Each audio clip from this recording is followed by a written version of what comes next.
Magandang hapon, narito ang update ukol sa minomonitor natin na si Bagyong Ada at sa maging lagay ng ating panahon. Nananatiling malayo si Bagyong Ada sa anumang bahagi ng ating landmass. Huling namataan yung sentro nito sa layo 970 kilometers east ng Northern Luzon. Taglay pa rin ito yung lakas ng hangin na 55 kilometers per hour malapit sa sentro at pabugso na umaabot sa 70 kilometers per hour. Ito ay kumikilos pasilangan sa bilis na 25 kilometers per hour and sa kasalukuyan ay wala na po itong epekto sa anumang bahagi ng ating bansa. And bukod po dito kay Bagyong Ada, kaninang 8 a.m. or alas 8 ng umaga, meron din tayong namataan na isang low pressure area sa labas ng ating area of responsibility. Huling namataan yung sentro nito sa layong 2,250 kilometers silangan ng southeastern Mindanao. Sa ngayon po, wala itong epekto pa sa anumang bahagi ng ating bansa at low chance din yung development nito into a tropical depression. But sa mga susunod po na araw, nakikita natin na posible itong tumungo or kumilos pa west, northwest generally. Patungo po yan dito sa may silangan ng Visayas at Mindanao. Kung saan by this coming weekend, posibleng yung trough or extension nito ay magdulot ng mga pag-ulan dito sa may silangan ng Mindanao. But possible pa po itong magbago kaya continuous monitoring pa rin and patuloy na magantabay sa updates na ipapalabas ng Pag-asa. And sa kasalukuyan naman, may kita po natin dito sa ating satellite animation, ang northeast monsoon o amihan pa rin yung umiiral dito sa malaking bahagi ng Northern at Central Luzon. Kung mapapansin po natin dito sa malaking bahagi ng ating bansa ay halos wala pong mga makakapal na kaulapan.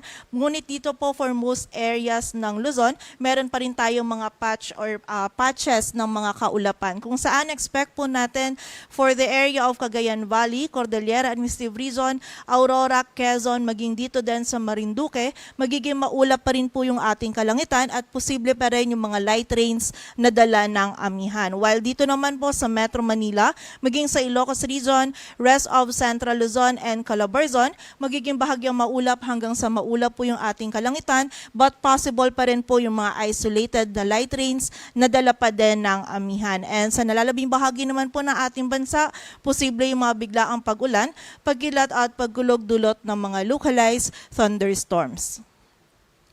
At base naman dito sa ating latest forecast track analysis ni Bagyong Ada, generally ito po ay kikilos na pa southeastward, nananatiling malayo sa anumang bahagi ng ating kalupaan. So hindi na po natin ina-expect na magkakaroon pa po ito ng epekto sa anumang parte ng ating bansa. At may kita din po natin dito, possible na tomorrow ay mag-downgrade pa ito or mas humina pa ito at maging isang ganap na low pressure area na lamang. And sa ngayon nga po, wala na pong epekto si Bagyong Ada or wala na itong dalang malalakas na hangin sa anumang bahagi ng ating bansa. Ngunit yung surge ng northeast monsoon o amihan ay magdudulot po ngayong araw hanggang sa Thursday ng mga bugso ng mga malalakas na hangin sa malaking area ng Luzon, maging sa ilang bahagi din po ng Visayas at Mindanao. And dahil nga po sa surge ng amihan, may nakataas din tayong gale warning sa area ng Batanes, Cagayan kasama na yung Babuyan Islands, maging sa Isabela, Ilocos Norte at Ilocos Sur kung saan mapanganib po yung pagpalaot, lalong-lalo na para sa ating mga kababayang mangingisda, pati na rin yung may mga maliliit na sasakyang pandagat. And sa mga susunod na araw po kung saan ina-expect natin na mas lalakas pa yung amihan, madadagdagan pa po yung mga areas natin na meron tayong gale warning. Para naman sa maging lagay ng panahon, bukas araw ng Miyerkules, patuloy pa rin magiging maulap yung kalangitan dito sa area ng Cagayan Valley, Cordillera Administrative Region, maging sa Aurora, Quezon at ilang bahagi pa po ng Marinduque. Dulot pa rin po ito ng amihan at possible pa din yung mga light rains dito sa mga areas na ito. While dito naman sa Metro Manila, maging sa malaking bahagi din ng Calabarzon, nalalabing bahagi pa ng Central Luzon at dito din sa area ng Ilocos Region, magiging bahagyang maulap hanggang sa maulap pa rin yung ating kalangitan at possible pa din yung mga isolated light rains, though mababa po yung tsansa na dulot ng amihan. While for the rest of Luzon naman, magiging bahagyang maulap hanggang sa maulap din po yung ating kalangitan. May mga biglaang pag-ulan, pagkilat at pagkulog lamang pong mararanasan dulot ng mga localized thunderstorms. Agwat ng temperatura sa Metro Manila ay mula 22 to 31 degrees Celsius. Dito naman sa bahagi ng Visayas at Mindanao maging sa area din ng Palawan, patuloy na po magiging bahagyang maulap hanggang sa maulap yung ating kalangitan. Posible lang din yung mga biglaan at yung mga short duration ng mga pag-ulan, pagkilat at pagkulog dulot ng mga localized thunderstorms. And during severe thunderstorms, posible pa rin po tayong makaranas ng makatamtaman hanggang sa mga malalakas na pag-ulan na maaaring magdulot ng mga pagbaha at pagguho ng lupa, kaya naman pag-iingat pa rin para sa ating mga kababayan.